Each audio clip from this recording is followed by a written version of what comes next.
In this video, we're going to begin chapter 3, dealing with polynomial and rational functions. In this chapter, we're going to be dealing with things like quadratic functions. We're going to deal with rational functions, how to graph those. Also, we'll look at synthetic division, finding zeros of polynomial functions, and other things. Okay, but this first section deals with quadratic functions. We'll talk about that. All right, and in this section, we're going to be recognizing characteristics of parabolas, graphing parabolas, and determining the quadratic function's minimum and maximum value. Okay, so let's begin with graphs of quadratic functions.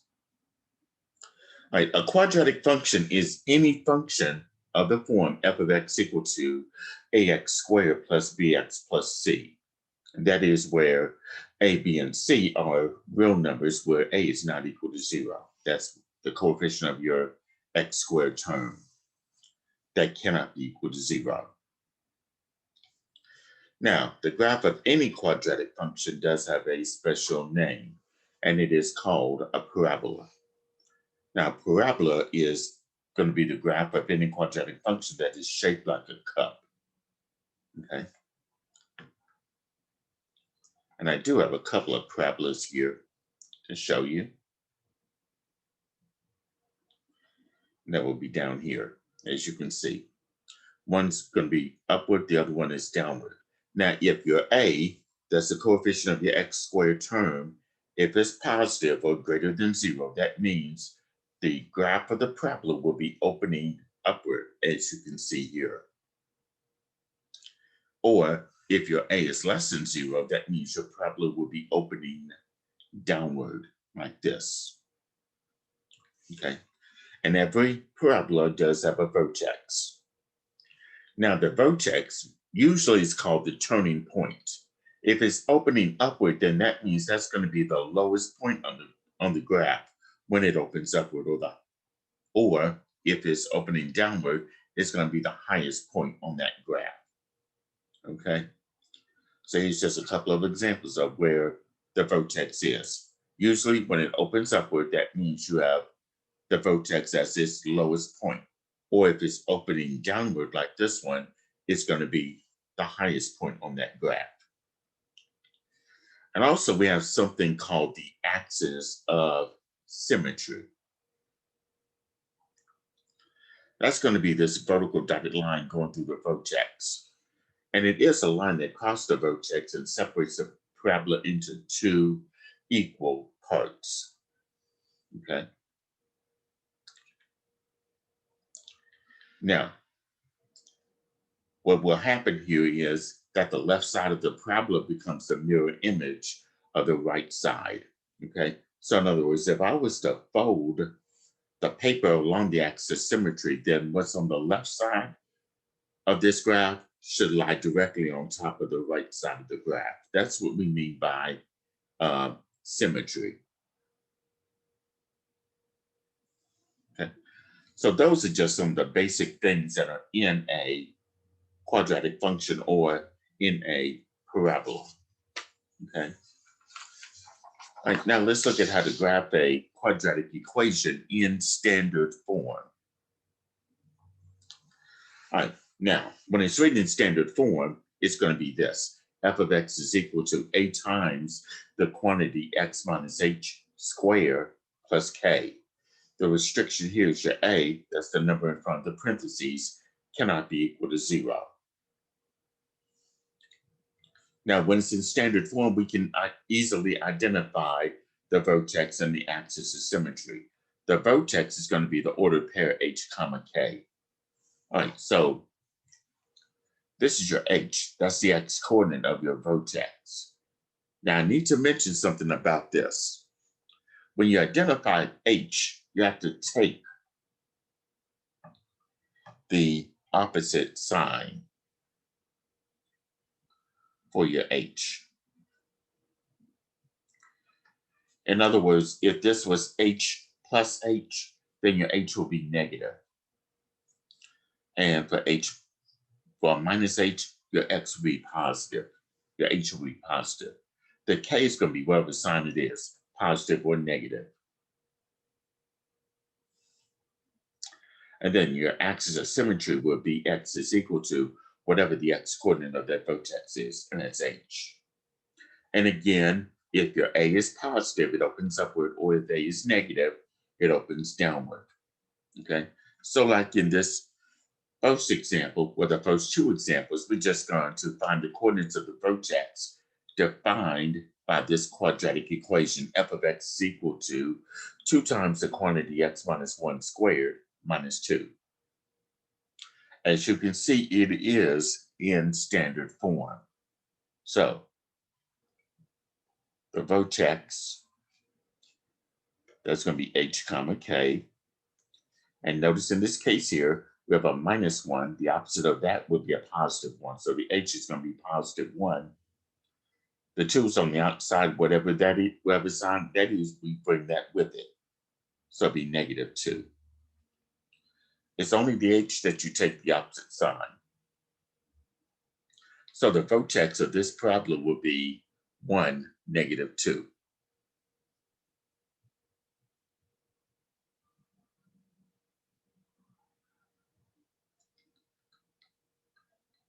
Okay.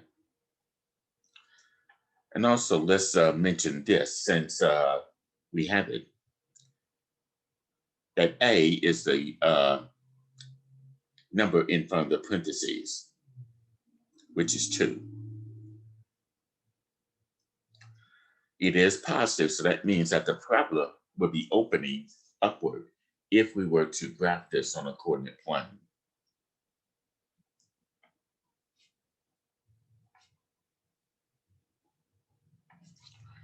All right. All right, example 2. Let's say we had f of x equal to negative 2 times the quantity x plus 5 squared plus 4. And I want to identify the vertex of this parabola.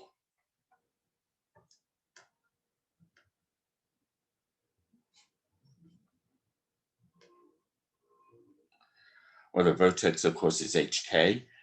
Always the h, we take the opposite sign. So if this was plus 5, so that means it's going to be negative 5. K is whatever the sign is for that 4. It's going to be plus 4. So negative 5, 4 is the vertex of this parabola.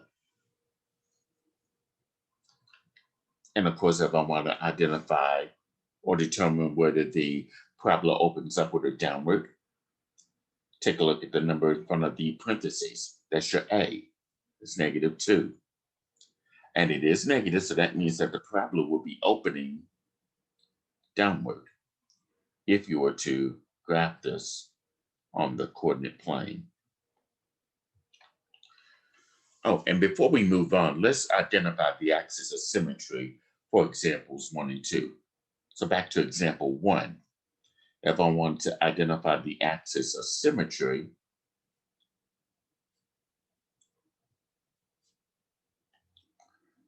that means x is equal to whatever the x coordinate of the vertex is. Of course, we know x is equal to h, so that means that x equals the x coordinate of that vertex is 1.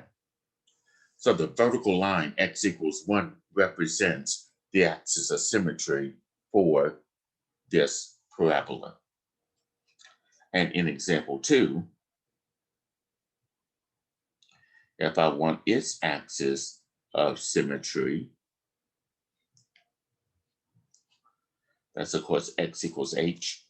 The h is my x coordinate of the vertex, which is negative 5. So the axis of symmetry would be x is equal to negative 5. That will represent the vertical dotted line going through the vertex and separating the parabola into 2 equal parts. Okay, so now let's look at how to graph a quadratic function. We need a procedure to do this, and here it is. All right, to graph the function f of x equals to a times the quantity x minus h squared plus k, Here's our 5 steps. Number 1, you want to determine whether the parabola opens upward or downward. So again, if A is positive, it opens upward. Or if your A is negative, it opens downward. And then number 2, determine the vertex HK. And then number 3, find any x-intercepts by letting f of x equal to 0. And then step 4, find the y-intercept by letting x equal 0. And then finally, step number 5, plot your x and y-intercepts, the vertex, and any additional points that you may need to make a smooth curve. Okay. So this is the procedure for graphing a quadratic function written in standard form. So now let's look at a few examples of this. So here in example 3, we're going to graph the quadratic function f of x is equal to negative of the quantity x minus 1 squared plus 4. Okay.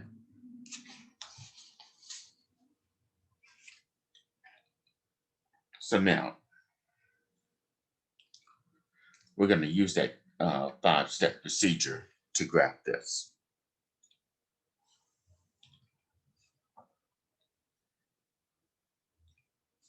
And I'll go ahead and write this out. Let's see, negative of x minus 1 quantity squared plus 4. You can see it is in standard form. So the first step would be to identify or determine whether the parabola opens upward or downward. In this case, we do have a negative in front of the parentheses, but there is an understood 1 there.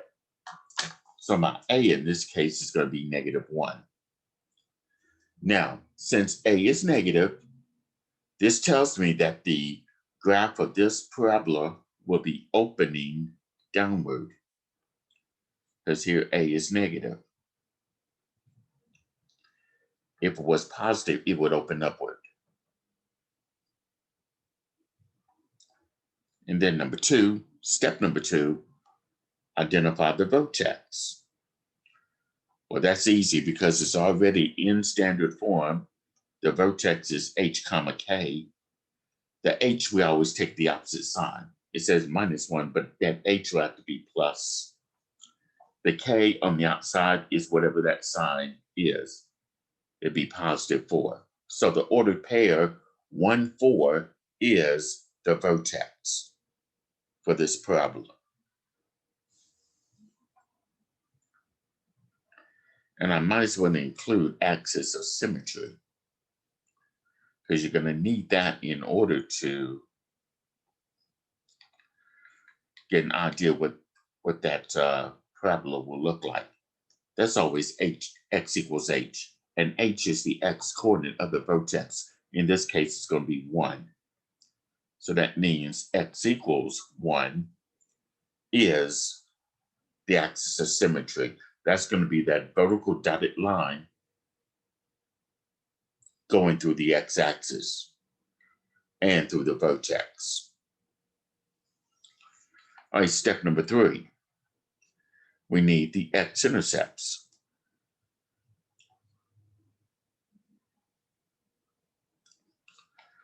So to find the x-intercepts, you always set the function f of x to be equal to 0. And this is what f of x is. Negative of x minus 1 quantity squared plus 4. That's going to be set equal to 0. And then we're going to solve for x. So to get the negative of x minus 1 quantity squared by itself, we need to subtract 4 on both sides. So this would be negative of x minus 1 quantity squared equal negative 4. And then to get rid of that negative sign that's in front, let's go ahead and divide both sides by negative 1. That means x minus 1 quantity squared is equal to a positive 4. So now we still need to get x by itself. it's being squared. So the opposite of squaring something would be to take the square root on both sides. And when we do that, we always include that plus or minus symbol. So the square root of x minus 1 quantity squared would be x minus 1. That's equal to plus or minus the square root of 4 is 2. So we got two equations written as x minus 1 equal to plus or minus 2. That means that x minus 1 equals 2, or x minus 1 equal negative 2.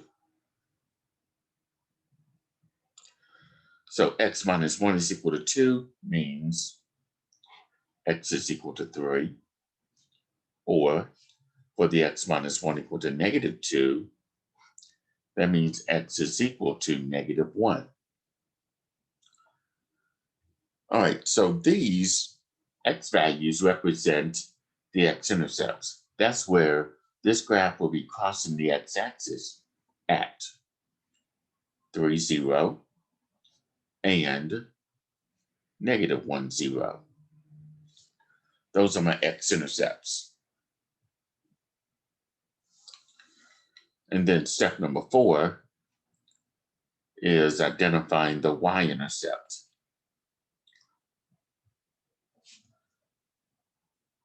That's where you let x equal 0 in that function and find out what it's going to be equal to. So we evaluate f of 0 by substituting 0 in for x in that function. So it'll be negative, x will be 0 minus 1, and that's squared plus 4. Okay, in this case, bring this negative down. 0 minus 1 is negative 1, and that's squared plus 4. Negative 1 squared will be a positive 1, but the negative on the outside makes that 1 negative 1. Then negative 1 plus 4 is 3.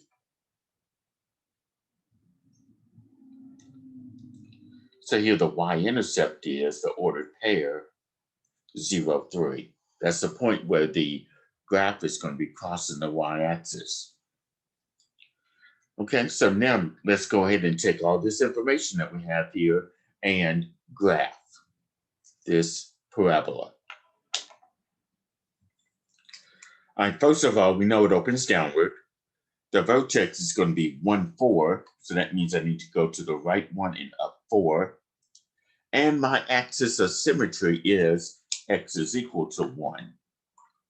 So here, I'm going to draw the axis of symmetry. That's a vertical dotted line going through the x-axis and through the vertex.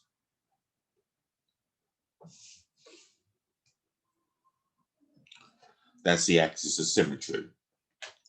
All right, next is my x-intercepts, which are 3, 0, and negative 1, 0.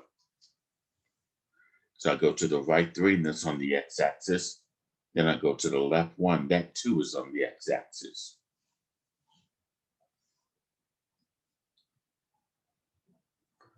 And then next is the y-intercept, 0, 3. That's this point right here.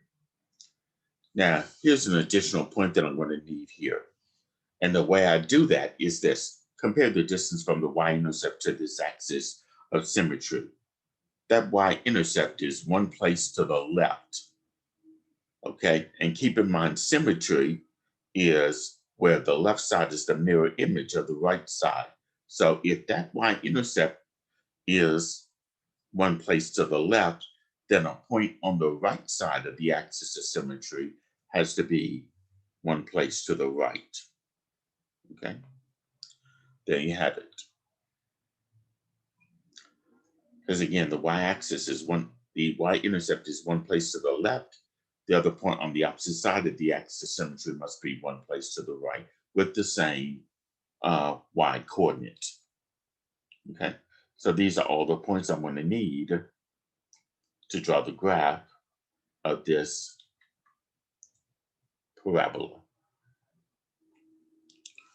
So that's the graph of f of x equal to negative of the quantity x minus 1 squared plus 4.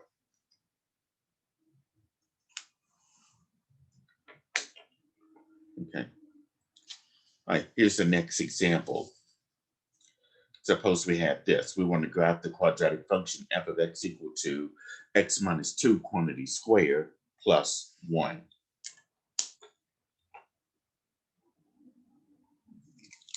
Okay, so I'm going to go ahead and rewrite that. F of x is equal to x minus 2 quantity squared plus 1.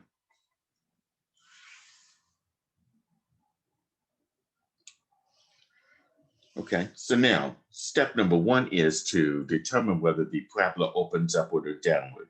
So I need to identify the A. And of course, the A is the number in front of the parentheses. And in this case, it's an understood 1 that's in front. So that means A is going to be equal to 1. And in this case, your A is positive. So that means that the graph of this parabola opens upward.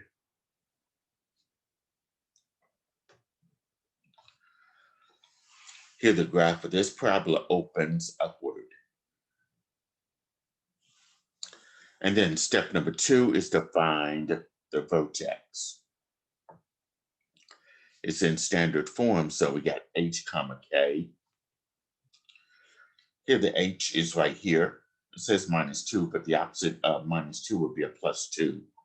So h will be 2, and the k is whatever that sign is. That's the 1. So the ordered pair 2, 1 would be your vertex for this parabola. And then step number 3 is finding your x-intercepts.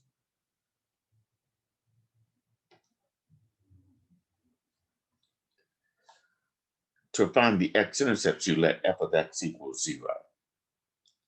And f of x is that x minus 2 quantity squared plus 1. Let that equal 0.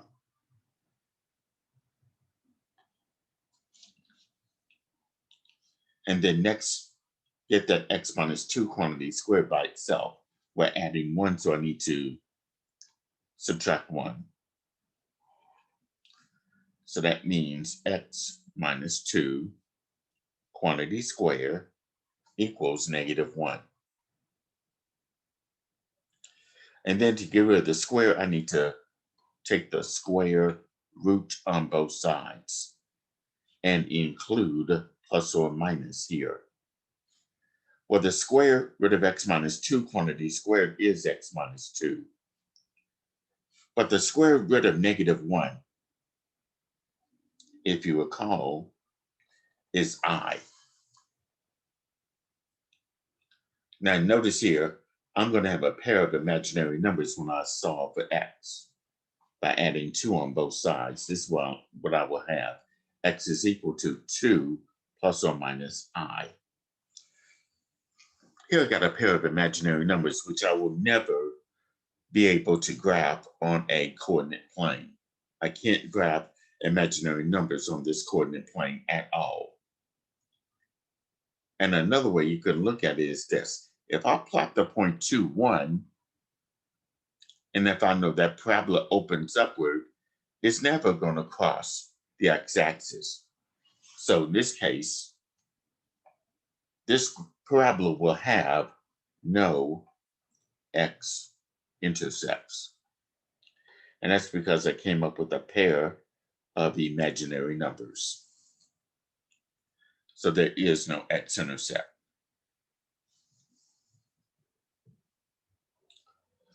Step number 4 is the y-intercept. There is that. Let's see if there is one. Here we let x equal 0. So that means we're going to evaluate f of 0 by substituting 0 in for x in that f of x function. So here I'm going to have 0 minus 2 quantity squared plus 1. Well, 0 minus 2 is -2, and that's squared plus 1. If you square a negative, it's going to be a positive. So -2 squared will be -2 times -2, or 4 plus 1, which is 5. So my y-intercept here, that's going to be the ordered pair 0, 5.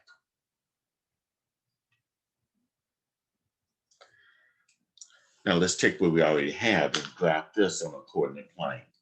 Well, we do know the vertex is 2, 1, to the right 2 and up 1.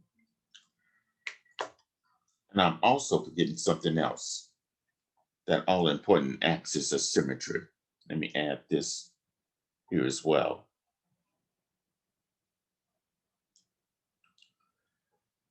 That's, of course, x is equal to h, which means x is equal to whatever the x coordinate of your vertex is. That's going to be 2. So x equals 2 is going to be the graph of the axis of symmetry. So let's graph that.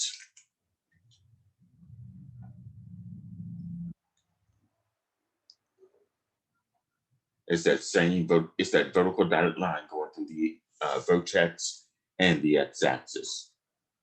So there's our axis of symmetry. X is equal to 2. Okay, we have no x-intercepts, but we do have a y-intercept, which is 0, 5. So I'm going to go to the stay at 0, but go up 5. Okay.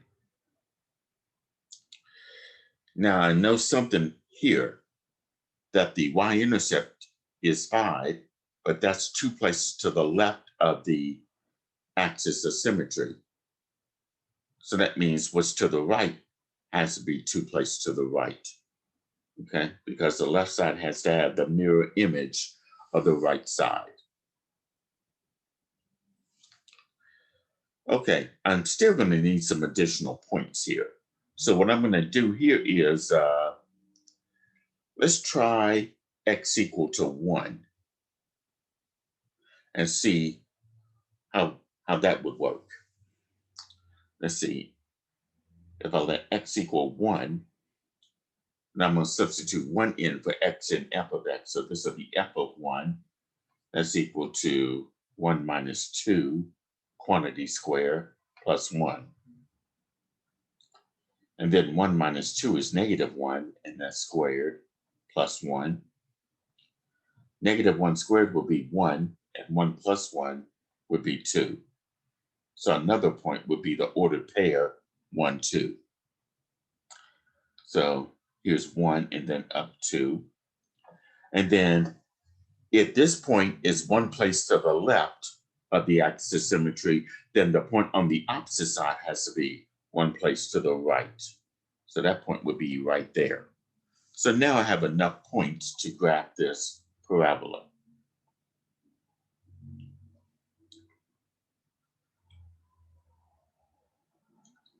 Okay. So that's the graph of the parabola f of x equals to x minus 2 quantity squared plus 1.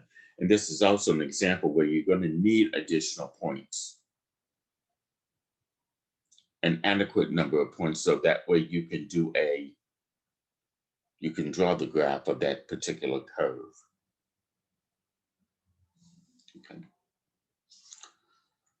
All right. Now let's say our quadratic equation was written in what we call the general form. Okay. F of x equal to ax squared plus bx plus c. Okay. And this is the general form of a quadratic function.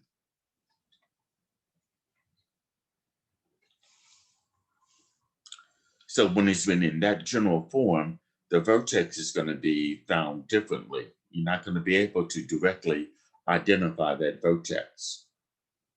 In this case, we have to use this. The x coordinate is -b over 2a. The y coordinate will be f of -b over 2a. In other words, you're going to find out what x is by using -b over 2a. and the b is the coefficient of your x term, the a is the coefficient of your x squared term. You'll evaluate that, and that will give you the x coordinate of the vertex. And then you're going to substitute for x in this function to evaluate the y coordinate of the vertex. That's why you see negative b over 2a. Okay, so like in this example here we got f of x equal to 2x squared minus 20x plus 8. And here I want to find the coordinates of the vertex for the parabola defined by the given quadratic function. Okay, and as you can see here, it's written in general form, f of x equal to ax squared plus bx plus c. And here we can identify a, that's the coefficient of your x squared term, that's 2. The b is the coefficient of x, negative 20. So we first find the x coordinate of the vertex using x equal negative b over 2a. And then we substitute. So in this case here, bring the negative over. B is negative 20, so we got negative of negative 20 divided by 2 times a. And a is 2. So it'd be 2 times 2. And in this case here, negative of negative 20 is 20. And then the denominator 2 times 2 will be 4. 20 divided by 4 will give you 5. So the x coordinate of that vertex is 5. Now we need the y coordinate of the vertex. Well, we know x is equal to 5, so we just substitute that x with 5. So f of 5 would be 2 times, we're substituting the x with 5, so it'll be 2 times 5 squared minus 20 times x again will be 5 plus 8. And then simplify. Well, 2 times 5, 5 squared will be 25, so I have 2 times 25 minus 20 times 5, which is 100, plus 8. 2 times 25 will be 50 minus 100 plus 8. Well, 50 minus 100 is negative 50. Negative 50 plus 8 ends up negative 42.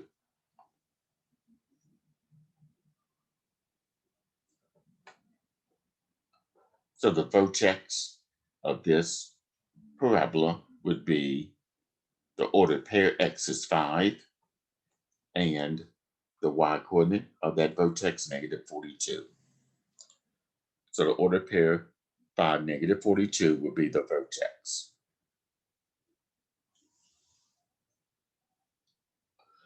Okay. And of course, if I want to identify the axis of symmetry, that's just simply your x coordinate of the vertex, and its x is equal to 5. And I do need to mention, when you identify your axis of symmetry, you want to make sure you include x is equal to whatever the x coordinate of that vertex is. And that's because the axis of symmetry is a vertical line going through the x-axis and through the vertex. Okay. Now let's look at an example of this time applying the 5-step procedure and graphing parabolas of the form f of x equal to ax squared plus bx plus c. The only step that's going to be different is how we determine the vertex when we get to step number 2. Everything else is the same. So like in example 6. Here we want to graph the quadratic function f of x equal to x squared minus 2x minus 3. And then you're going to use the graph to identify the function's domain and range. All right, so the first step will be to identify what a is to determine if this parabola opens upward or downward. Well, the a is the coefficient of your x squared term.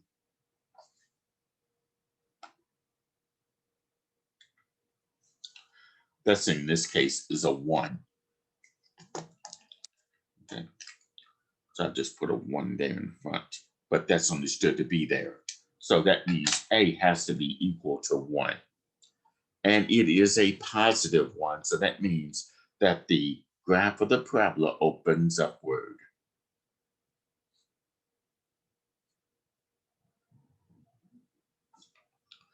Okay. And then step number 2, here we're going to find the vertex. This is different because it's in general form. So I need to identify A, which is of course 1, that's the coefficient of your x squared term. B is the coefficient of x, -2. And then we use x equal -b over 2a to get the x coordinate of that vertex. Well, b is -2, so I have negative of -2. This negative goes here. The b is -2, so I have negative of -2 over 2 times a, which is 1. So negative of -2 will be 2 over 2 times 1, which will be 2. 2 divided by 2 is 1. That's the x coordinate of the vertex. Now for the y coordinate of the vertex, since x is equal to 1, I'm going to substitute each x with 1 in the f of x function. So this will be f of 1 equaling to 1 squared minus 2 times 1 minus 3. Now 1 squared or 1 times 1 will be 1, minus 2 times 1 will be 2, minus 3. Well, 1 minus 2 is -1. -1 minus 3 will be -4. So the vertex is the ordered pair 1, -4. That's the vertex.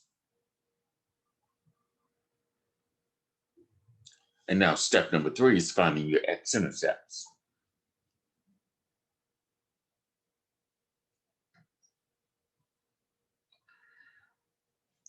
And this is where we set f of x to be equal to 0. And f of x is at x squared minus 2x minus 3. So here we set that equal to 0. And we do have a quadratic equation. Here we can factor this into 2 binomials here. So that x squared breaks up as x and x. Factors of -3 that would give me a minus 2x. Well, I know 3 and 1, but the 3 has to be minus since the middle term is minus, and then the 1 has to be plus. So this is x minus 3 times x plus 1 equal to 0. And then we set each binomial factor equal to 0. So this means x minus 3 equal to 0 and x plus 1 equal to 0. So for the x minus 3 equal to 0,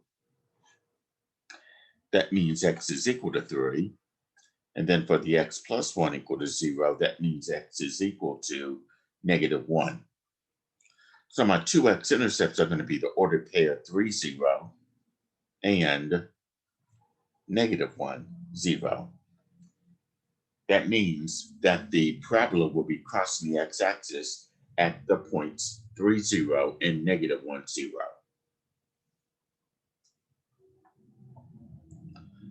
All right, step number 4 is finding the y-intercept.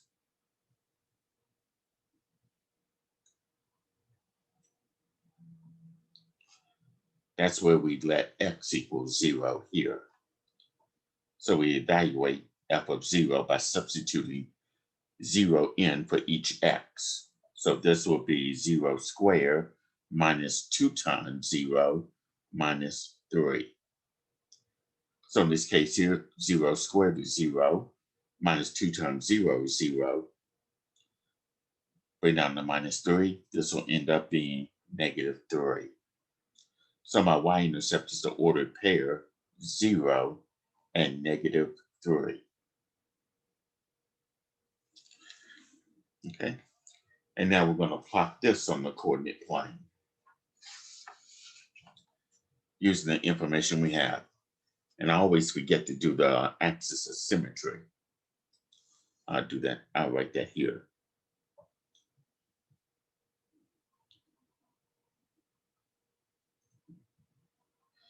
That's going to be x is equal to whatever your x coordinate of that vertex is. In this case, it's going to be 1.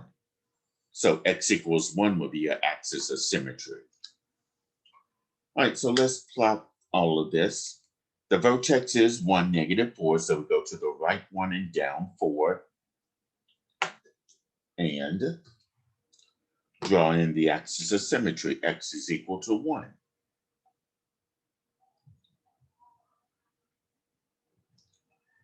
Here we go. So that's your axis of symmetry here.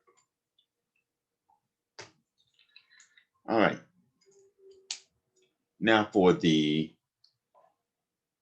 x-intercepts. X-intercepts, 3, 0, and -1, 0. So go to the right 3 on the x-axis, to the left 1 and on the x-axis. Those are 2 separate points. The y-intercept is 0, -3. Stay at 0, but go down 3. And then next is coming up with an additional point. If I compare the distance from this y-intercept to the axis of symmetry, is 1 place to the left. So the other point on the right side will have to be 1 place to the right with the same y coordinate. And those are the adequate points I need to draw the graph of this parabola.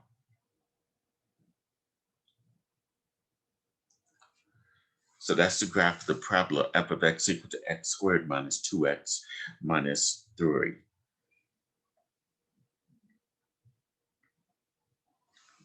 Okay. All right, now the last thing I'm going to cover in this video is minimum and maximum values of quadratic functions here. Okay, let's consider this function f of x equal to ax squared plus bx plus c. Now, if a is greater than 0, that means we have a minimum, okay? That's a minimum, because if you remember, the graph opens upward, the lowest point would be your minimum. And it occurs at x equal -b over 2a. The minimum value is this, f of -b over 2a. Or if a is less than 0, if it's negative, that means you're going to have a maximum. If you remember, with a being negative, it opens downward. The highest point would be your maximum. It occurs at x equal -b over 2a, and its maximum value, of course, would be f of -b over 2a. All right, so let's consider these 2 examples here that I have here. Example 7 says, consider the quadratic function f of x equal to 4x squared minus 16x plus 1,000. And we want to do these 3 parts. Part A is to determine without graphing whether the function has a maximum value or a minimum value. And then part B, find the minimum or maximum value and determine where it occurs. And then part C, identify the function's domain and range. So in part A, let's identify what A is, because that's going to tell us whether we have a maximum or a minimum value here. Well, here the A is the coefficient of your x squared term, which is 4. And it is positive. So that means this function has a maximum value.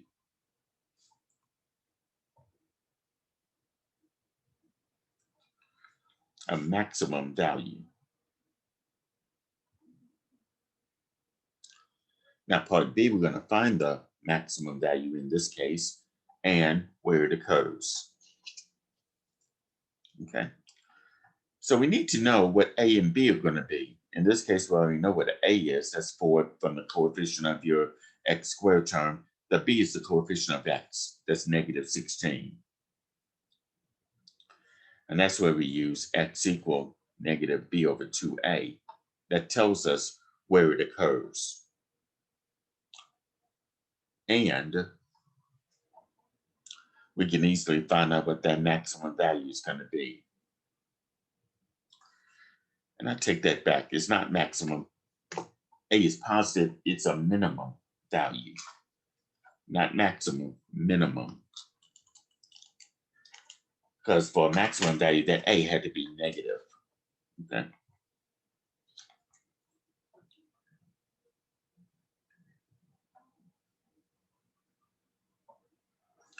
Minimum value. Okay. Here, A is positive. That means that a minimum occurs. Okay. So here, A is 4 and B is negative 16. We still use x equal negative b over 2a. So here, your b is negative 16. So I'm going to bring over this negative and then substitute the b with negative 16 over 2 times a, which is 4. And then simplify. Negative of negative 16 is 16 over 2 times 4, which is 8. 16 divided by 8 will be 2. So the minimum occurs when x is equal to 2. Well, what is its minimum value?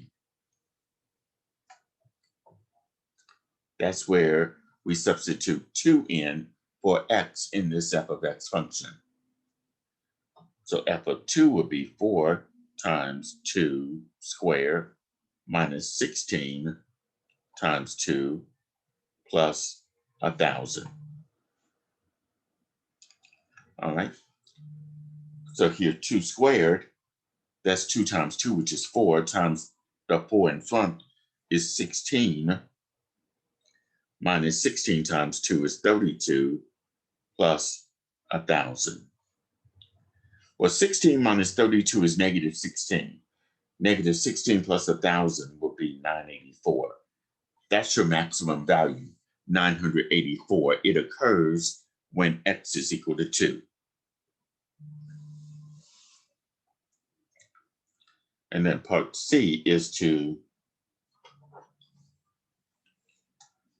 identify the function's domain and range. Okay. Now I need to give you a hint on the domain and the range and how to identify that. And I'm going to write this up here somewhere. The domain is simple because we're dealing with a quadratic function, which is also under the category of a polynomial function. So that means its domain in interval notation would be negative infinity to infinity. But for the range, it's different. Let's say we have a minimum value. That's going to be the lowest value for y it will be, which is going to be, in this case, I'm going to say, I use the bracket, a to infinity. And a represents the minimum value. That's the lowest y value it would ever be for the graph of that function. And then the maximum, that's going to be the highest y value it would ever be for the graph of the function. So it'll be negative infinity up to b, where b will be the maximum value.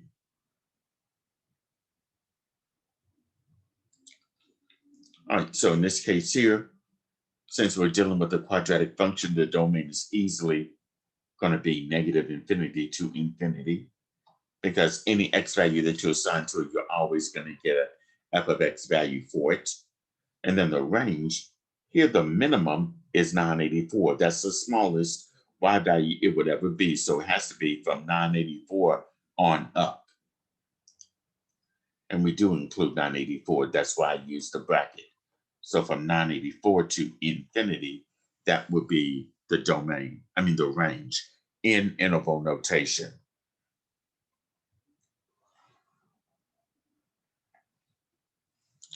All right. Here's the last example. Let's say we have f of x equal to negative 2x squared plus 4x minus 9. And we want to determine without graphing whether the function has a maximum or minimum value and find the minimum or maximum value and determine where it occurs and identify the function's domain and range. All right, in this case here, let's identify the a, that's the coefficient of our x squared term, that's negative 2. Now, the 2 is negative since it's less than 0. That means we have a maximum value, okay? Because a is negative, that tells me I have a maximum value.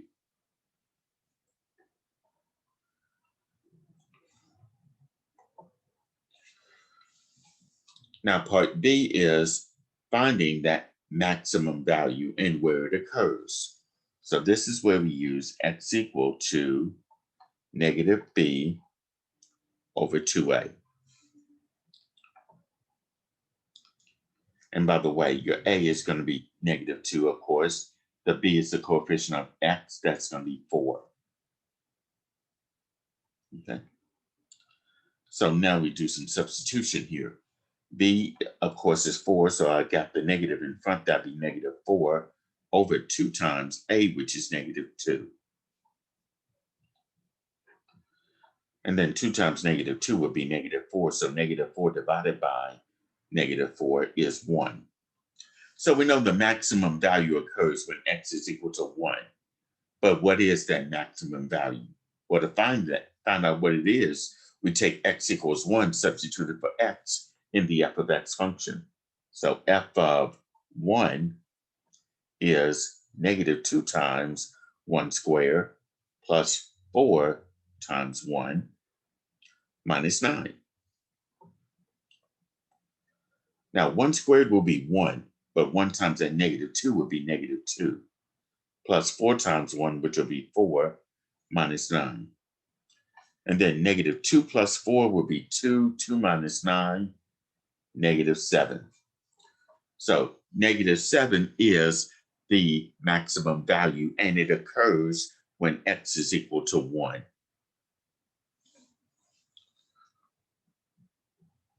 And then part C is the domain and the range of this function. It's already a quadratic function, which falls under the category of polynomial functions. So that means any x value that you assign to it, you're always going to get an f of x value for it. So that domain in interval notation is negative infinity to infinity. And then the range, it is the maximum value. The maximum value here is negative 7. That's the highest y value it will ever reach for that function. So the range there will be from negative infinity up to negative 7. Okay. All right, so that's how we determine maximum and minimum values and find those maximum and minimum values and where they occur. Now, before I close this video, I need to go back to example 6. I forgot to do one thing. Identify the function's domain and range. Okay. In this case here, the domain is the set of all x values. And that's easy because it is a quadratic function. Any x value that you assign to it, you're always going to get an f of x value for it. And those arrows tells me that this graph goes on indefinitely without end. But for the range, that's the set of all y values here. If you look at the graph, this is the lowest point. So that means the smallest y value that it's going to be will be, if you look at your y-axis, negative 4. And it's going upwards, so that means it goes on from 4 to infinity. So the range there will be, in interval notation, 4 on to positive infinity. Okay.